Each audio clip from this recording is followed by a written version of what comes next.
My name is Annie. I am 27 years old. I live outside of Philadelphia with my mother here. And yeah, I have been a voice here and someone who sees visions since I was about 12 years old, I would say. I do have a pretty extensive mental health history of my own, some formative information about how things came to be for me. It was at 7 years old, I was enrolled in a Catholic school for really no reason other than it was close to the house. We weren't particularly religious by any means, but I did go to that school, and during second grade, I had a teacher who was a nun. And it turned out for the duration of that year, this nun really sniffed out emotional vulnerabilities in me. I was born a really anxious child. I remained anxious. I am still painfully anxious. But yeah, there was something in me that this teacher really preyed on and emotionally abused me, for lack of a better term. She would pull me aside and whisper that I was a bad child, that I was going to hell. Bend down and whisper things in my ear, corner me saying these things, have me stand up in the class and berate me for not being at church or my family. So it was a really upsetting and confusing time at 7 years old to be trying to navigate that situation. And this person in a position of power, especially in religious nature, who's telling me that I am fundamentally bad, and so is my family. So it was very difficult to even find the words to speak out about that experience, especially at that age. So really what happened was I essentially stopped talking because everything I said, I felt was wrong, would send me to hell. It was just too much work to even have to speak. I had 15-step rituals. If I touch this, I'd have to wipe that. I'd have to count this 10 times. It was just absolutely exhausting at 7 years old. And it took a while to really have everybody understand what was going on. And as soon as my parents were aware of the situation, they went right to bat, went right up against the parish. Did everything that they possibly could for me in the situation. And it would be easy to say, why didn't you transfer schools if it was so bad? But I had a life there. I had friends there. I enjoyed the school otherwise. And it felt a little bit wrong that I should have to leave for this person who is preying on me in that manner. So just kind of between second grade and fifth grade, I transferred to the local public school, was able to kind of find my footing a little bit, find a few friends. But yeah, just as I was entering sixth grade, obviously there is the normal hormones, puberty, all that stuff. But what was happening with me was not normal. I had very early mental illness that presented for me that really came on strong. So in the summer before sixth grade, I really just had this sense that my life was going to be very difficult. And I did make the attempts to take my life, and I would have been okay with going at that moment, but I remembered my mom, and I remembered everything that she had been through. And kind of at that moment, I chose to make the decision to really live for her. Otherwise, my story would have been really, really different. But I would say for me, it was a lot of dark years in and out of hospitals with very little success on any front, countless medications, countless services, therapies. Just my entire life was a full-time job with mental health services. And obviously that impacted my family greatly. It impacted all areas of life. But for me, finding the Hearing Voices Network, thanks to my mother and her diligent searching to find me the services that I need. And it took so long for me to speak out about hearing voices and my visions. It was a very different experience than saying that I was anxious or I was depressed or I was having these OCD tendencies. There was a different weight to saying that I was hearing voices. And that translated during the hospitalization stays of I quickly learned the repercussions of saying that you're a person who hears voices, because anytime that happened, it would be, okay, you're going to stay longer. Your medication's going to increase. We're going to try this. It just always had dire implications. And I think that stayed with me throughout my life, of still having that fear of talking about that piece of myself. And I manage with my voices. I hear them pretty constantly, pretty much every day. I see things that are really intrusive, make it difficult to drive, to have a job, to have friends, relationships. I mean, I'm able to manage these things, but I pay the price of it. My quality of life isn't what I would love it to be. And I think that's what motivates a lot of my work within the field, is just trying to find better ways to handle periods of psychosis, of hearing voices, of all the things I'm passionate about, addiction, of anxiety, mental health. I'm just really motivated to try to have people have a smoother course than I had to have to reach to the point that I am. And my mom has just been I would not be here without her, and her efforts to help me were just incredible, and I will forever be grateful. And I'm really glad that she's able to share her story and her perspective, because you have a very valid perspective of your own in the whole thing.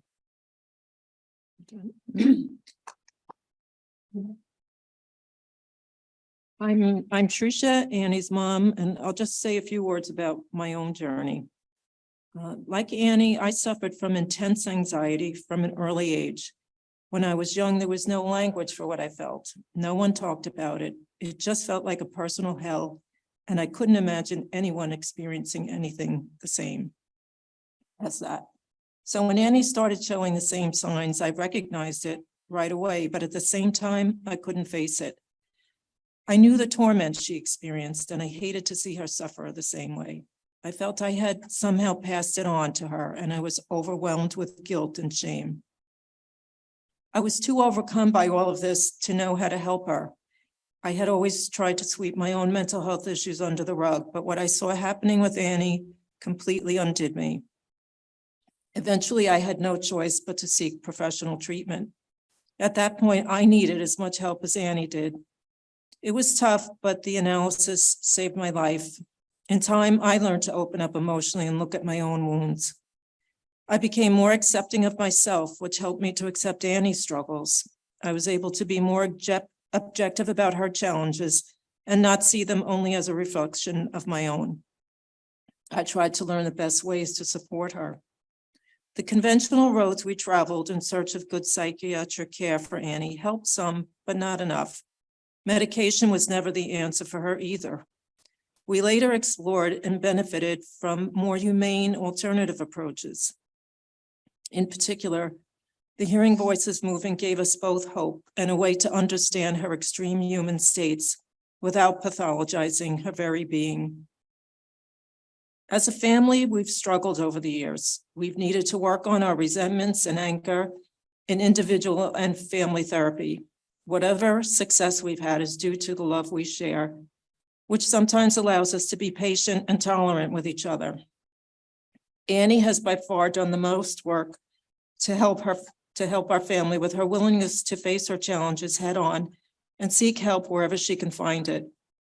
She is a work very much in progress, and she is also loving, caring, intelligent, forgiving, funny, and creative, and always striving to better herself.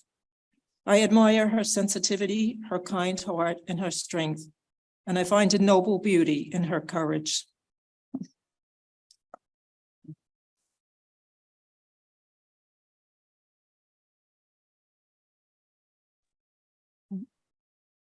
Kenny, would you like to go first?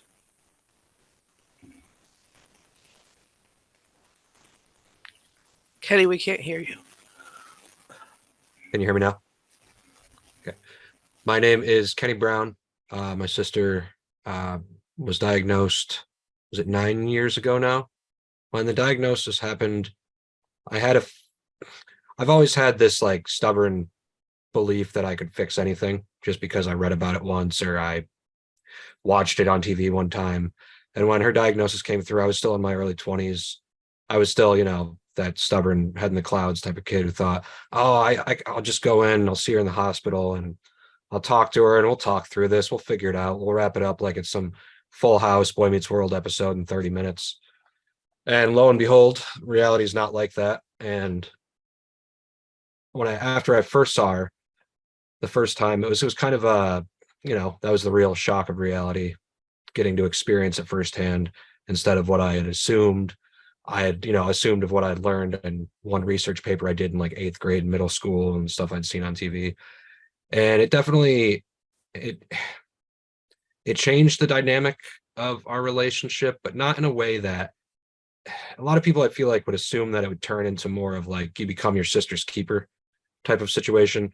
There are moments where I feel like I have to play defensive, but not just I just probably out of my own defenses to protect my own self. But with her, it's just, I don't know, things change, but for the better in a lot of ways, because our family growing up was always, they didn't tell you not to deal with your emotions, but they wouldn't help you deal with your emotions. It was more of a, oh, you're like this for this reason. Well, that's fine. Let's deal with it by ourselves. Let's not talk to each other. And with this situation, it kind of gave us a chance to break that that continual generational issue and actually come together and help each other through this. And I feel like it was a big, I don't know, it was one, a real shock of reality of how it works out, and two, how important it is to actually be there and not just say you're there, and not just, it's one thing to answer the phone, it's one thing to give words of affirmation, good emotions, but at the same, there's a whole other situation and it's situation to situation, for person to person, but there's a whole other thing in actually being there in the trenches with someone during some of their worst moments, where you truly learn how to deal with it yourself and how to deal with your own emotions about it and help them through theirs. It's a real, you can be each other's crutches, I guess you could say. And I feel like, Amber knows I'm not one to usually, hold my tongue too much. So when people try to bring up the topic or they talk in a negative way on it, I try to at least, as respectfully as I can, get them to understand a little bit more because of what I have learned to understand and what I have learned to grow from my experiences with it. So I hope that I can, and I don't want to say this in a way of like sounding like I'm on some high horse, like I'm some savior or something trying to help people, but it's just, if I can go out and help one or two other people understand it just a little bit better and help break down that stigma from the way what I've learned, I feel like that's a great step forward. Okay, Amber. All right. Thank you for going first, Connie. I was still kind of thinking through what I wanted to say. Also, I want to add that I'm a little sniffly, so if captions help you hear me better, please feel free to turn on captions if you're on the Zoom. So in 2012, I had a very tumultuous summer. 2 years later, I had another tumultuous summer where I was diagnosed with something. I didn't read the paper. I didn't think I needed to. Anosognosia is a word people use that they throw around a lot, but I embrace it as something that was on part of my journey. Lack of insight into the fact that I needed some help. I didn't know quite what was going on. I didn't understand a lot of the world around me. But the big thing that I want to say in that point is there was a lot of fear that I had.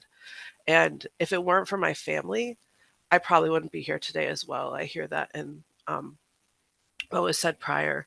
And, I think, during that time, there was a lot of, like I said, a lot of fear. So fear was the predominant emotion. Anxiety is that offshoot, right? But throughout that, I didn't take any medicine. I didn't take any therapy. I didn't do any of the stuff I was supposed to do. I just spent time with my family basically all summer.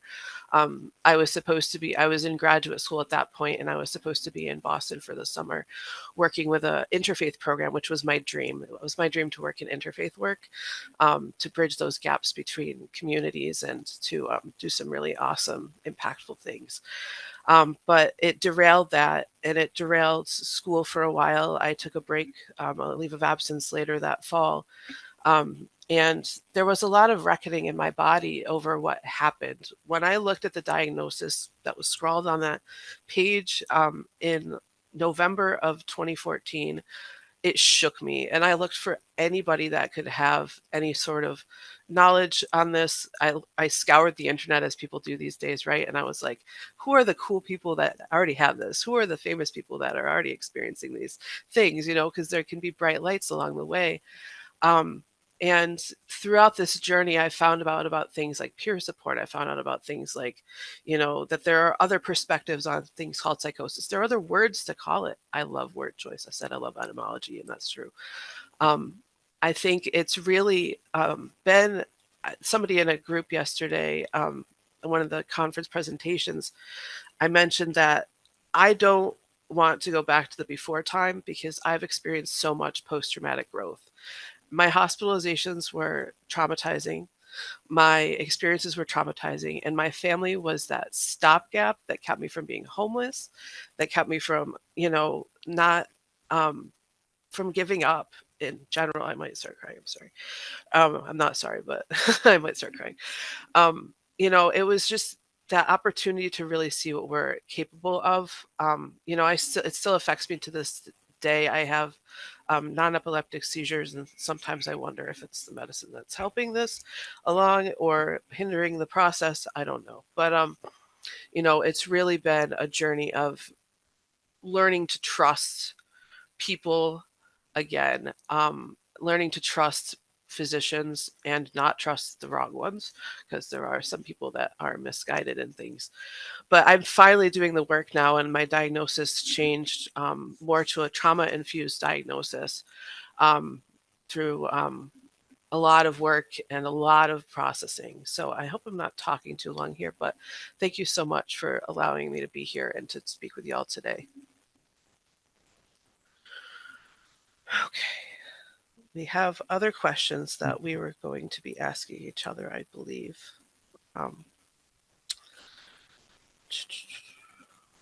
So the other one, overcoming isolation and stigma. I don't want to speak too long, so please interrupt me from the stage too. So it's isolating. I'm wondering, Kenny, if you felt any isolation, or if y'all felt any isolation during this experience that you'd like to speak to, or stigma, where the stigma came in. I won't speak now. I'll let y'all speak first. I'll say I definitely I've always felt isolation in a sense. I've always been a very singular loner person. But at the same time, when this happened, it kind of, I would say more so like out on an island where people, you can see everyone, you can see what they're doing, you can see how they're doing their life. But in this moment, you're just kind of here dealing with what you're dealing with. And they so many people want to try to empathize, and they mean it, but they just can't because they haven't experienced it yet. And it's not their fault, it's not anyone else's fault, but there's definitely an isolation in that sense that comes with it, at least from my personal experience.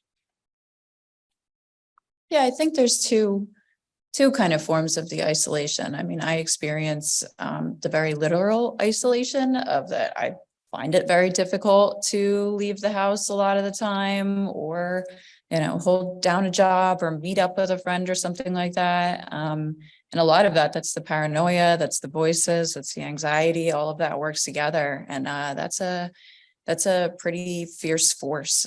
So I certainly identify with that isolation. But then there's also the kind of the essence of the isolation of the, like when I as I said, I have a hard time talking about my voices because it's very difficult to like tell a partner or tell a friend, hey, by the way, I hear voices and I see things. I think we've come such a long way in mental health stigma. I would love to see hearing voices start to catch up to that a little bit, and that to be something that's just more accepted, because it's difficult to have those conversations, and then that only magnitudes that level of isolation for me. Yeah, I think we're both, well, I know I am pretty introverted to begin with, so it's that combined with trying to find like-minded people who have a little deeper understanding of what you're going through or what you've been through. It's definitely isolating. I've tried to find groups, things like that over the years. And it's always hard. It's also hard for me to see Annie so isolated, because I don't want her to be that isolated. I'd like to see her have more of a social life, but I know it's hard for her. So I think the two of us kind of rely on each other a lot, probably more than we should, but we're just fortunate that we have each other. But it's definitely a factor. It's a tough one because connection is so healing. Yeah. So isolation and stigma. I don't like to tell too much of my like intense story. I'm still processing a lot of things. So I don't get too deep into the actual pieces of psychosis when I talk. But as far as isolation and stigma go, the reason I first looked up all of the experiences and of other people and all those kinds of things was to try to find some sense of community, even if virtually. Because of my experiences with non-epileptic seizures, I stay home a lot more than I ever used to. I used to travel. Kenny and I have jetted off to Montreal before for a concert. Like I used to take road trips. I used to do so many things, but I've gotten so much more into the area that I'm living in, which, there's this saying, in the Wizard of Oz, actually, like for me, my experience, if you had to look for happiness further than your own backyard, you never had it to begin with. And I question that deeply. And I look at that and I'm like, well, people have some really awful experiences in their lives. So maybe they do have to look further. But for me, like it was isolating and stigmatizing in the sense that like I don't do what I used to do. My life has radically changed. And stigma is something that I get so frustrated with because, people hear what I've been diagnosed with historically and they're like, they start to have a perception. Or I've been asked things like, oh, tell me all about that. Like it's some true crime documentary where it's like, I'm going to, elaborate on all of the things that I've experienced. And, I'm more like my, try to focus on recovery and those kinds of things, for my own life. So yeah, that's definitely played a role in my life. But family has given me that sense of community. I was serving in a ministry role in the beginning of the pandemic, and came home because I knew that I'd at least have that small aspect of community.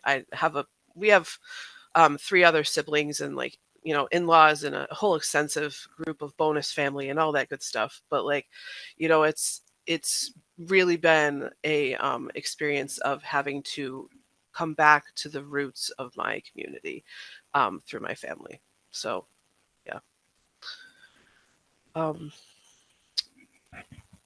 Okay, so there's another question that we have. How much time do we have left? I'm losing track of time here. Claire, Pat?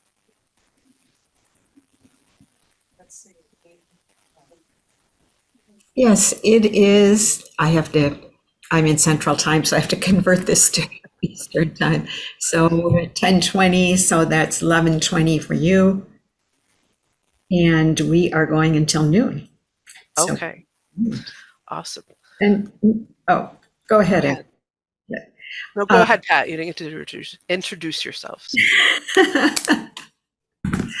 Yeah, hi. I was having a little trouble in the beginning getting my technology working here, so I'm kind of slow to the party here. But I have to say, It's such an honor for me to be here, and I'm just recognizing how to have two families that are willing to talk about your relationships with each other and how things have evolved over time and the struggles. And I think several years ago when we started having a family plenary, it was really fortunate that we could find a person from a family that could come and share their experience. I guess we did have a husband and wife 1 year, although they were very limited in what they could say about their sons for, I get that. So I feel like I'm really witnessing progress and growth here, that we actually have, two families that are being vulnerable and courageous enough to share your stories. Yeah, I don't know if I have anything else to say. Claire did a nice job introducing me. I'm sorry I'm not there in person. And maybe I will just take this moment to say this self-direction conference I've been a part of this weekend in Minnesota and have not gotten, out to Delaware. One of the national leaders talks about in the self-direction field, talks about how if people in the mental health field could get behind the self-direction movement, which came out of the developmental disabilities field, and when the institutions were closing, parents whose kids, usually with a developmental diagnosis, it's much earlier in the child's life, and so parents have to figure out what they're going to do, and have come together and come up with self-directed services where they could have their child at home and decide who was going to come in and take care of them, and they were going to get respites, and they knew what services and workshops.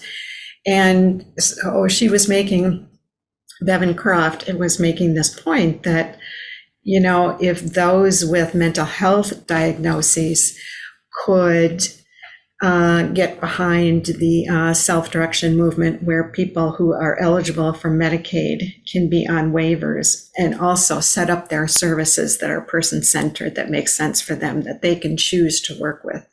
My son, thank God, has been doing really well for the last 3.5 years. He was in the hospital about 10 times in 10 years, and it was very traumatic, needless to say, for all of us.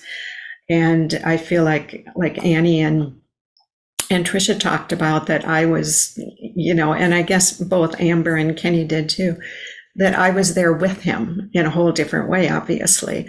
And it wasn't that one of our experiences was easier or worse, or it was just very different. But I realized I had to find my own parallel path, which is, when I came to ISPS. And I had hoped, I have to admit, this is humble, I really wanted him to follow more of an alternative path than meds and beds, which we know is mostly what's out there. And he, we didn't have the resources here in the Midwest for him to be able to do that, for me to be able to do that with him. And so consequently, he has been hospitalized many times. And it's ironic, because I had said to him, a few years ago, there's other ways of healing besides, medication, going to the hospital. And rightly so, he got quite angry and said, well, first you're getting me into the hospital and on medication, because he'd been court ordered. And now you're telling me that I don't have to be. And I thought, yep, I get that. Okay. Being a parent is very humbling. But we have been, I'm so grateful for our relationship, because he has taught me so much, and we've been able to go through a lot of the anger about early decisions. When, in 2009, and I didn't feel like I had a lot of other choices, and he was diagnosed and told that he was in a psychotic episode. We were going for a chemical dependency assessment, because I knew that was an issue.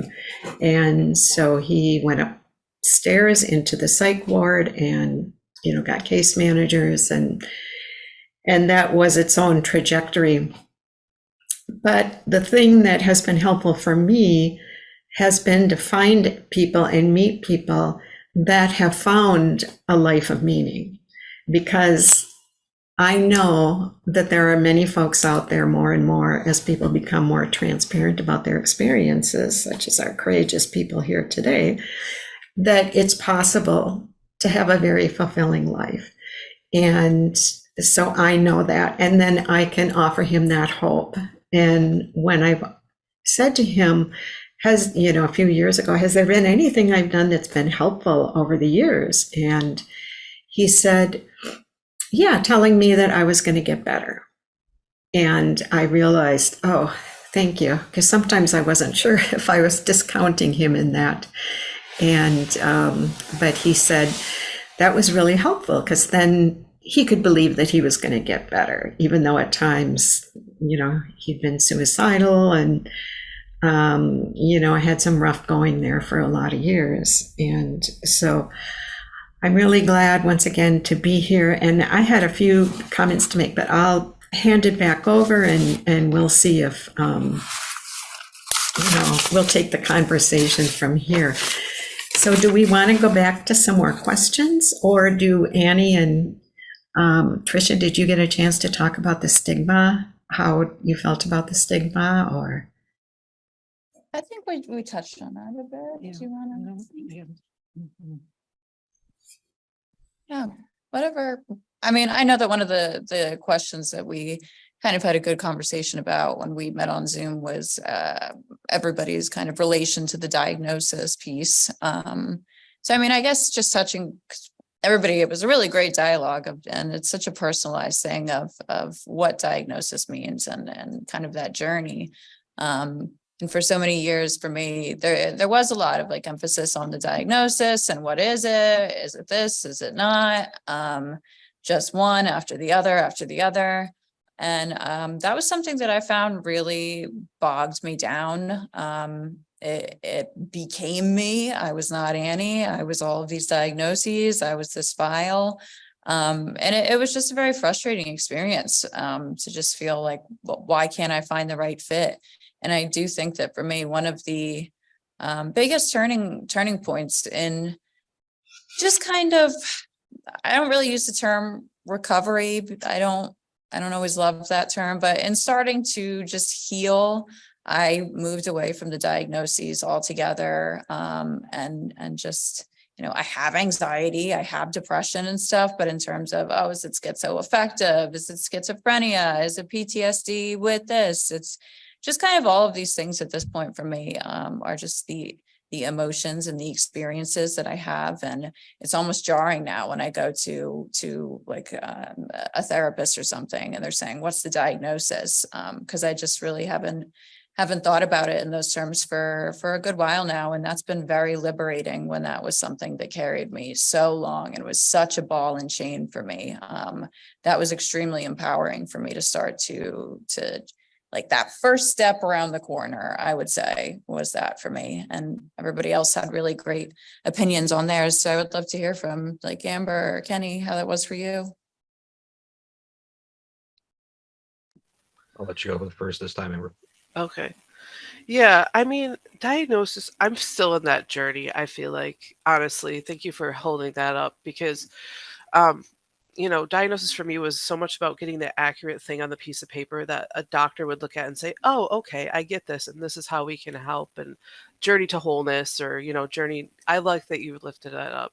Thank you so much for that. But, I think for me, that stigma that you get when you show up to a psychiatrist, a psychiatric nurse practitioner, a therapist, any level of person, and they look at your paper and then they make a decision about who you are. Usually you're taught not to do that. I've learned from folks over the years, but some people do. And, when I show up at a regular everyday doctor, like say I'm showing up, I'm not calling out any of my care people here, but like just a regular MD that's doing whatever physical health thing is happening, they will think things of you or talk to you in a different way. They talk to me. I've been talked to in a different way because people hear that, or they talk down to me because they think, oh, well, she's just being anxious or she's just being whatever, you know, and I can sense that in the situation in a way that like I've had to learn to find my voice. I've had to learn to say, you know, what is the thing or the way to present myself. It's almost like I have to find a way to present myself so that I seem like I'm not like, you know, schizo or whatever you want to say. I don't like that word, but like, you know, it's, you know, I'm not experiencing psychosis right now, so I'm not like whatever, you know, stigma goes along with that.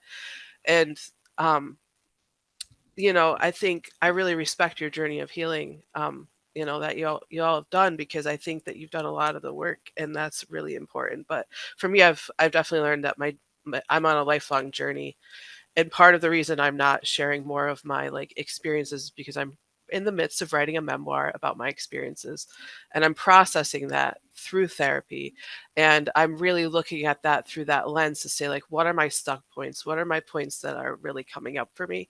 So I'm not as open about those kinds of things at this point. But the stigma, the isolation, the stigma, especially from care providers, I think there need to be more care providers that are taught from people with lived experience, whatever kind of care provider they are. If you're in an ER, if you're in a, you know, a regular family practice office, like people with lived experience can be game changers in the whole process. So, and in creating less stigma in this world and saying life is possible beyond a diagnosis, life is possible for us all, you know, it's still, we're still here, you know.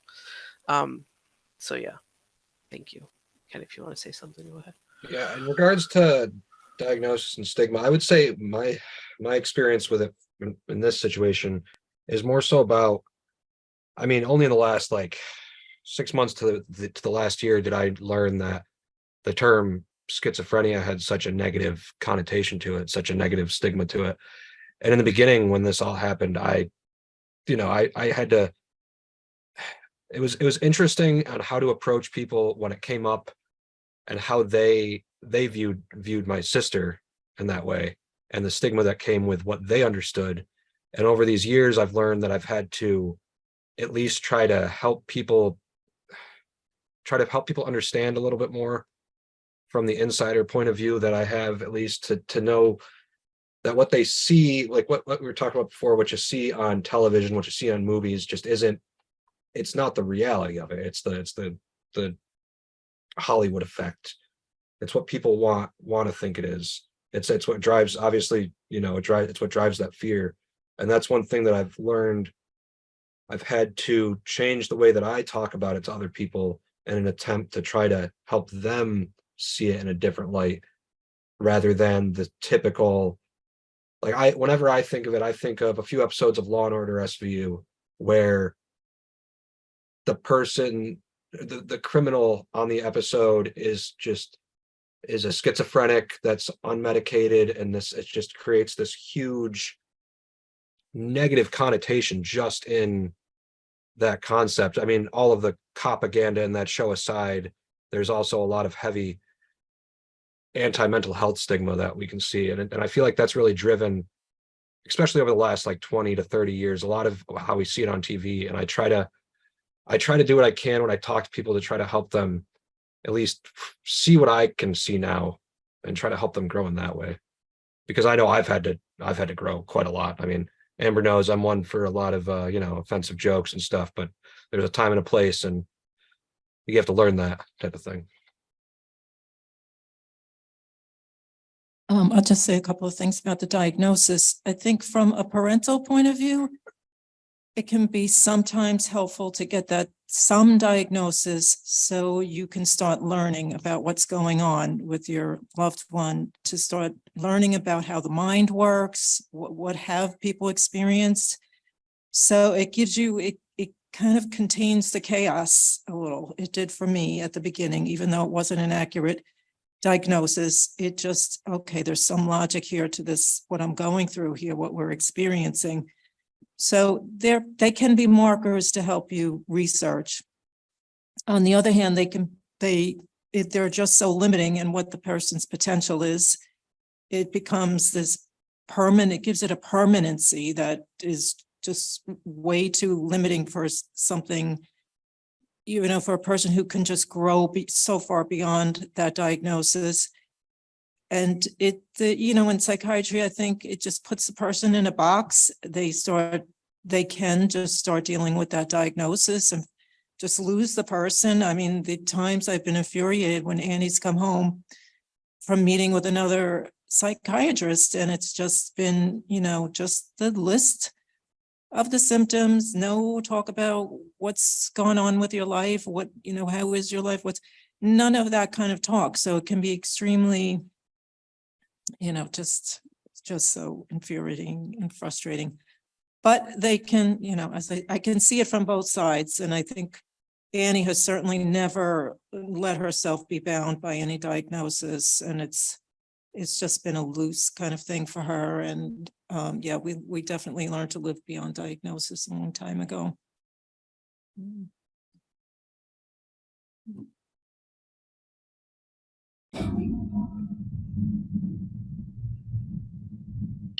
Annie, were you going to say anything else? I had a couple comments, but No, I think I said my piece. Yeah. for now, to be continued. I actually grew up with a sister younger than myself that spent a lot of years in the hospital and on medication. And so her diagnosis changed every, couple years about what was going on with her. And this was the 60s and 70s. And, looking back, she died in 2002. She had voices. We remember her, having the voices out loud. She would be having the conversation out loud with the voices in her head. And it was a big family. There was a lot of chaos going on. There were 9 of us. And in a way, it might have been a relief if, people had talked about psychosis and what that was. And because we didn't have a clue. I mean, there was a lot of chaos going on. My dad was chronic alcoholic and, all those kids. So I see that could have been helpful. And on the other hand, I'm sure that would have been devastating for her and, for, probably the rest of us also. So, she's gone. She's, got wonderful poetry that I keep wanting to put out there, that we've saved and whatnot in her honor. I'm sorry, my cat is having a little coughing fit in the background, if you can hear that. Mm-hmm. When Amber and Kenny, when you were talking earlier, I noticed, Kenny, you were talking about like the on-the-job learning in terms of like what was going on and how your relationship with Amber was changing and, how you were changing and so I'm wondering, and then talking about being each other's crutches. And I had never thought about it quite like that, although I had a chronic illness myself before my son ever had any issues. And so I knew what it was like to be very chronically sick, and I almost died. I had a couple, I had 5 hospitalizations in about 7 years and whatnot. And so in that respect, I could identify with some about being a patient and, being treated in a particular way, although, stigma is very, very different. Although I had a digestive disease, and that was not easy to talk about either. But it was different. And I think because of that, when he was having his struggles, there was a way that he understood that I knew on some level what it was like to not fit into the mainstream, whatever that was. And I think there was a way that he and I could talk about those struggles and a camaraderie and an empathy that would have been very different had I not had that experience. And that was for about 15 years. It was a long time while he was growing up. I could also see how, like Tricia is talking about with Annie, that experience was very hard for him because I was in the hospital a lot, because I did have a lot of, what can I say? I wasn't able to do the things that I would have been able to do had I not been so sick. And I knew that he had anger about that. And I was really glad, although it was painful, I was really glad that he could be angry with me about that, share that anger with me, because it wasn't fair to him. And he did miss out on having a healthy mom. And on the other hand, because I knew I wasn't up to all the things I wanted to do, I was very intentional about creating a community of friends for him and people that could carpool to social activities and that kind of thing. So it was kind of a benefit and a burden. But I'm wondering, back to the being each other's crutches. I'm just curious, like, do you feel like then that transitions into, does that transition into then a stronger relationship between the two of you, so that there's maybe more interdependence as opposed to, I don't know, I'm not going to put words in your mouth, but I'm just, It's, I would say, when I say that, it's not even, I think it comes from a stronger relationship created, because I myself, I'm a recovering alcoholic. I quit drinking Christmas 2022, right? 2021. Christmas 2021 was my last day drinking. And I don't think, I mean, like I said before, we don't, in our family, it's, people recognize that you're going through something, but it's not like, there's no camaraderie, like you said. There isn't the, you've got each, I've got you, I've got you. Like when someone's really down and needs help, they're there. But when they see a problem, it's really not spoken about. And Amber was the only one right before I went to the hospital that said, I'm worried about you. And that's not normal for her. It's not, I mean, you know, she knows that I'm a pretty stubborn, strong-headed person who has a, you know, at least a bit of self-awareness. And I don't usually, I'm not the best at taking criticism, we'll put it that way. And but her saying that was kind of a real like, oh wow, if she's gonna say this now, then there clearly is something going on. And it didn't wake me up right in the moment, more of a hindsight is 2020 thing, but I did feel it at the moment a little bit. I did kind of have that shock in the full haze of my alcoholism. But I think she was able to do that, and I was able to hear that because of the growth we had experienced from the situation prior. I think what her experience needed to happen for that growth in our relationship to occur, if that makes sense. Yeah, I mean, I'm going to speak to that too, because I'm not going to speak to his experience, but I'm going to speak to the idea of, like, you know, I feel like Kenny and I have the kind of relationship where we call each other out if we need to. Like, we have the kind of relationship where it's like, you're being a doofus or something.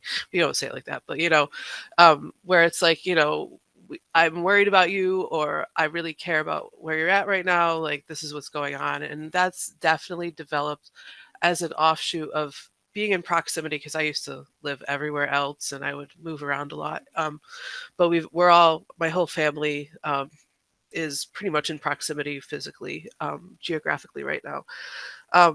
And so, you know, I have a presentation that I've given, and in it I have a picture of Kenny and me at the random hike we did one time. And, you know, he brings me like snacks. He's a really great cook, and he brings me snacks when I'm not feeling well. Like if I'm just like at their house and I have a seizure, like he'll just bring me a snack and let me be, and, you know, knows that I need to sit quiet for a while. You know, it's that growth that's happened because of this. You know, I'm struggling with a word to use now because everybody's quite kind of made me think more about what words I'm using to describe my experiences. But you know, I think because of the growth that I've experienced from my experience with mental health challenges, um, and the family unit, how they just rose to support me in the ways that they needed to. But yeah, I was thinking earlier how my parents are kind of the people that are like, let them go, let them make some mistakes, and we'll be here when they're done, right? Like, it's like, let them step, let them trip, but we'll, bring some soup later or whatever.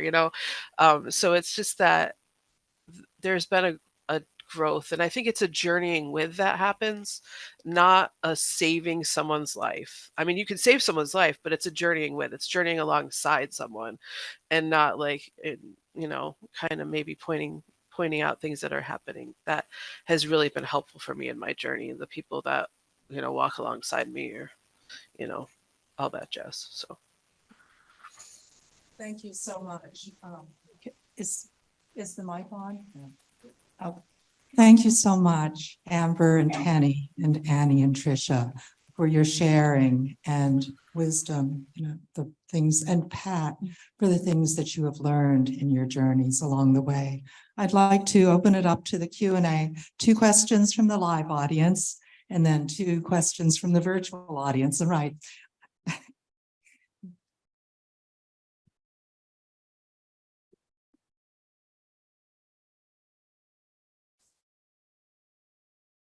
Hi, everybody. This is so wonderful. I wanted to say that as the mother of a voice here, I myself am so stigmatized, and it was such a tremendous relief to be here this weekend. And I could just say, like who I really am. I'm the mother of a son who hears voices. And that I could also, I'm so grateful that I could say that he's doing so well, and only other parents know like what I mean by doing so well. And, I have a life, I have a job. So I'm dating, try this in dating, and, the not working thing, the living with me thing, I can see the level of whatever professional or romantic respect for me going down, plummeting. And a boy living with me, like I think it's called Oedipal. Like I'm some kind of failure. And like when I think about my son and I say, who he is, he's an artist, he's a comedian. It's not economic, so it's like, yeah, but he doesn't make a living, that way. And I see him, being othered, and I'm also othered, and like, what I really want to say to people is he's the most courageous person I know.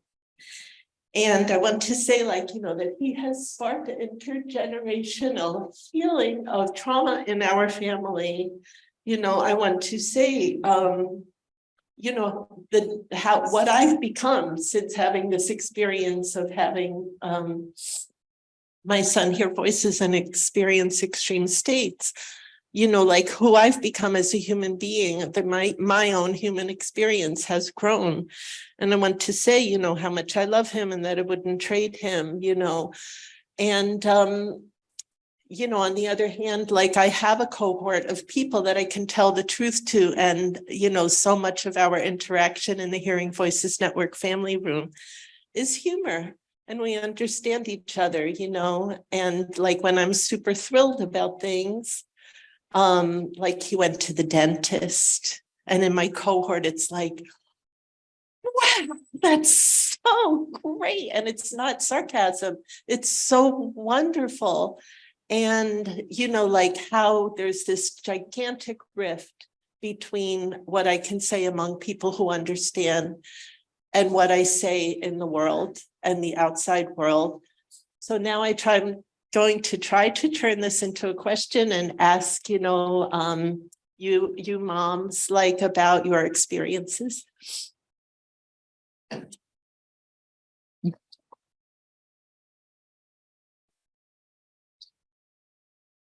It's not me. Is there anything specific that Your experience as a mother of a voice. yeah, well, this There you go. is my story. It's all in here about everything that we've been through. And Yeah, the voices was a tough one. And they really, that's the focus of the book. That's a pretty powerful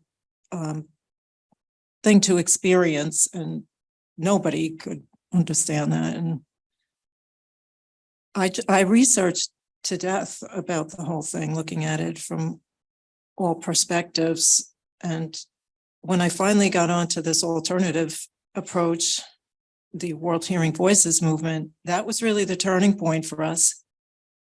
And I really had to, I first experienced it and I went to some conferences and stuff, but I really had to drag Annie there. She wanted no part of it, and understandable. She didn't really never wanted to talk about the voices. But when I finally got her there, she was able to, be the camaraderie, be in the company of others, and just finally hold up her hand that she was a voice hearer. And that was the turning point. That we got rid of any shame, and I did, Annie, I'm sure still has, to deal with something like that, but I couldn't even talk about that before. So that again was such a turning point, just to be able to be in this kind of a forum and talk about it. So we just came back from Paris with the World Hearing Voices Congress. And that's the one time during the year that it's just a celebration of this alternative, this other human experience that people have. So we try to keep connected with that, because it keeps us inspired and keeps the humanity in everything. So I'd have to say that really was key, being able to deal with the voices openly. And I had to get stronger. I really had to get stronger to find, this kind of help. And I don't think we got around to the family part of it, but I had a lot of trouble in my family dealing with this. And because I struggled myself, I was able to recognize it early, and I knew where we had to go for help, but other family members just thought it was behavior and willfulness. And so I wanted to ask the question of Amber and Kenny, what were the family dynamics that helped you be so supportive of each other? And was it a whole family kind of a thing? Did you get that kind of support early on? Because we had to struggle with it. Yeah, like I touched on it a little bit earlier, but I think it's just like the fact that there wasn't so much of that in our family. Like I know especially my father's side of the family struggles with that. And I'm not going to speak on any of their personal experiences, but from what I've witnessed, I know that it's a very singular shell up type of situation. They help, like Amber said, they help you when they fall, but at the same time, everyone's kind of so focused on theirs. There isn't as much of a camaraderie. So after seeing that, I hoped we could move forward towards something more like that, move away from that generational factor and make it something different for the next generation. Especially now that I have a child and I want to pass that on to them and make it know that they can open as much as they need to, that they don't have to worry about having shame or feeling like they're being a hassle or something by relying on or, needing to lean on someone like a crutch for a moment, because it'll come back to them. Yeah. That last line too really resonated with me, Kenny. It's my parents especially have always emphasized how important it is to be there for your siblings. They've really infused that in a lot of ways into how they raise us. My father is very close to his family, and he's always said, like he's said things like, if anything happens, like always be there for each other, sort of things. Paraphrasing, but I think that there were really, as a person in this family, it's been really cultivated and instilled in me to like be there for people in the ways that I can. And sometimes, and when I can't, I do judge myself for that, and it's a thing that I work on. But I think it's just been a family unit thing from my own experience, just knowing how my parents really instilled that in us from an early age to, like, you know, help somebody out when you can, or just be there for your family. Yeah. Does that answer your question? Yeah, that really does. I always wondered exactly that thing, which I don't think we did enough of that in my family. And I always felt a bit of a failure on that part because we didn't have, Annie has an older brother, but this really tore them kind of apart. And they get along pretty well now, but I used to think, oh, wouldn't it be great if he could just, take her under his wings and just be compassionate and be a big brother. We didn't have that, and it made things so much worse. I But will think say, instilling it early would have helped. Go ahead. I will say before Amber's diagnosis, I experienced other people having similar diagnoses over a few year period. I had a friend that I worked with that his diagnosis, I'll say the word because that's what his diagnosis was, but it was bipolar schizophrenia. And then another friend who also a few years later was also diagnosed with bipolar schizophrenia. And it just, I think that beforehand kind of helped me. It broke down that barrier a little bit before it came. It was almost like the universe was like, you got something bigger coming, so we're going to chisel away at that wall a little bit to get you prepared for this. And it definitely helped, because not that, like I said before, not that I was prepared at all like I thought I should be or was, but it was better than it could have been. I had a comment, and I know we have a couple more questions in the chat and we're running out of time. But to the mom who talked about her son in the audience, I'm really glad you mentioned Hearing Voices Network for Family and Friends, which I highly recommend. I tell people about those support groups. They're Monday and Thursday, and I learned so much from those, going to those meetings and talking to other parents about not only what was, going on with my son, obviously, which somebody pointed out to me. She was a speaker at one of our conferences, and she's a person with lived experience. And I remember one day I was looking out, my son was not doing well, and he was over here, and it was the summer, and he was out on this swing, and I was looking out saying, oh my gosh, he's been out there for hours and I have no idea what's going on. And she said, well, he's having a spiritual experience. And it just got me like, even though I can't see what's going on or know what's going on, that to just trust that he's having a spiritual experience that's his, and it's not worth, that he gets to have that. And this is his time and space for that. Now I just went off track. I wanted to say, yes, so finding support. When my son was first diagnosed, there was the first episode psychosis program at the hospital. So I'm a joiner, and I joined that. And, but when it got to the point where parents were talking about how they paid their kids to take their medication, then that's when I knew I had to find other, people to talk to, because that wasn't going to work for me. And I really wanted my son, self-direction, person-centered, to be able to make his own choices along the way. And I got flack from that, from people, other parents and whatnot. But we have to figure out what works for us and what we can live with. So I don't know if I answered that question, but is there an HVN chapter in India? I don't know if, does anybody know whether there's HVN in India? Claire, you might know, you're on the board. Was that question addressed to me, Pat? No. No, it's just asking in the chat. I'm sorry, I'm kind of. There are also a couple of questions. I didn't see any other hands raised just a moment ago in the live audience. So there are a couple of questions posed in the Q&A. And one anonymous attendee has thanked everyone for the moving panel and asks for suggestions for clinicians.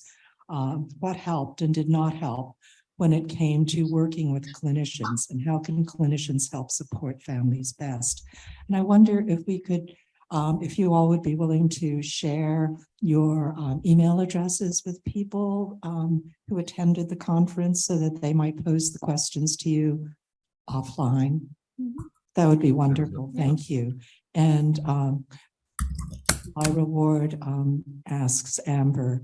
Amber mentioned anosognosia. In our family, we have not been able to get past this.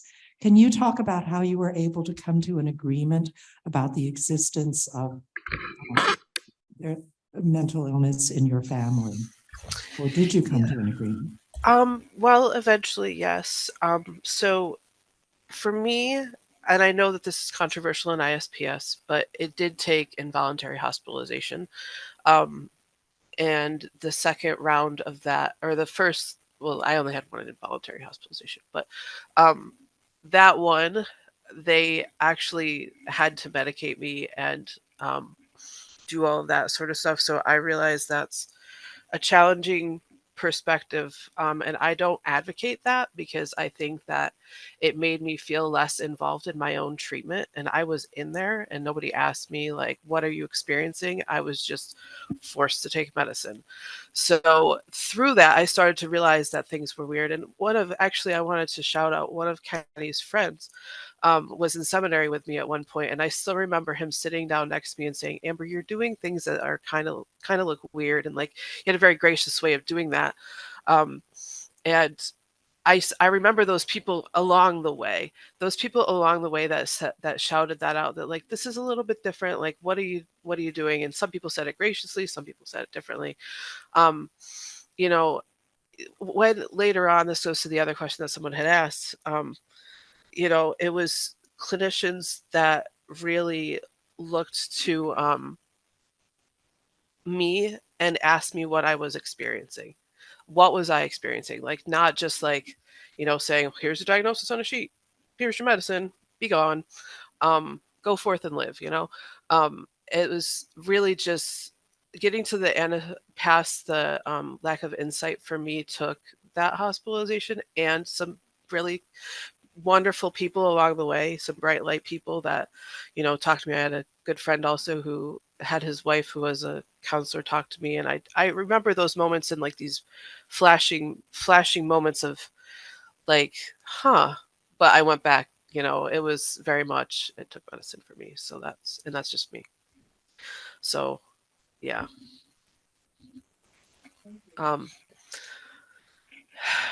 Yeah, I can Yeah, Can go you ahead. speak on that just for a second? I think in regards to, so when we say clinicians, we're talking about like doctors and how they can better approach things. I think there should be, at least in my experience with this, I know my mother and father did, but I was never involved in any conversation during any step of the process. Not that it was my right to be involved in anything, but I think if there's going to be an atmosphere of, if they're going to create a more atmosphere of safety feeling for the person going through the diagnosis, I think involving the family more would be more beneficial, especially in a situation of a forced hospitalization, because then at least with that, the person that they feel safer with can help relay maybe the info to them better than the doctor in the white robes that already has this negative stigma from things like One Flew Over the Cuckoo's Nest or any of those terrible things I was talking about before on television. I think involving the family more could create a better segue, and I mean, I don't know exactly how that would be, but just steps towards that, I feel like would be a great growth. And I want to add one more piece to what Kenny just said, because part of the reason the family wasn't involved in my case, which maybe I never actually shared with them, I don't know, but is because when I went to my second hospitalization, I didn't write my family on the forms. I didn't write, I was just so out of it and so just skeptical of everyone and everything that I wrote random names, and that was what I did. And so they only had that. And one of my uncles actually had to call and say, like, can you write me down at least? Like, you trust me? Like, do you trust me enough to be a part of this journey? And that, I think, is what flipped it. I was still kind of in the darkness at that point, but yeah, it was a journey of different people along the way, rather than trying to be everything to everyone. Like my mom, could try to do that, but like I also needed other folks to step in and make their voices heard. Are at the end of our time, and thank you for a really wonderful, informative panel. And